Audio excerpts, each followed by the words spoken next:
બનાસકાંઠા જિલ્લામાં વસતો ઠાકોર સમાજ જોગણી માતા પ્રત્યે અતૂટ આસ્થા ધરાવે છે અને માતાજીની આસ્થાના ભાગરૂપે જેઠ માસમાં માતાજીની ભવ્ય શોભાયાત્રા નીકળે છે। આ શોભાયાત્રામાં ઠાકોર સમાજ માતાજી પ્રત્યે પોતાની આસ્થા વ્યક્ત કરવા માટે પોતાના શરીર પર તાડ એટલે ચાબુકના ચાબખા ખાય છે।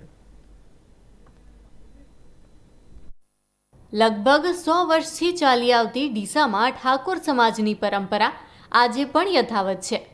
જેઠ માસ મહિનાની શરૂઆતમાં ડીસામાં વસતો ઠાકોર સમાજ એ જોગણી માતાજીની શોભાયાત્રા નીકાળે છે। આ શોભાયાત્રામાં માત્ર ડીસા જ નહીં પરંતુ દૂર દૂર વસતા ઠાકોર સમાજના લોકો માતાજીના દર્શન કરવા આવે છે। મહત્વની વાત તો એ છે કે આ શોભાયાત્રામાં આવતા શ્રદ્ધાળુઓ માતાજીના આશીર્વાદ સ્વરૂપે પોતાના શરીર ઉપર ચાબુકના ચાબખા ખાય છે અને શ્રદ્ધાના ભાગરૂપે ચાબખાની કોઈ પણ અસર તેમના શરીર ઉપર નથી જોવા મળતી। લગભગ 100 વર્ષ કરતાં પણ વધારે સમયથી આ પરંપરા ચાલતી આવે છે। પેઢી દર પેઢી આ આસ્થા સાથે અત્યારે પણ આ પરંપરા બરકરાર જોવા મળી રહી છે।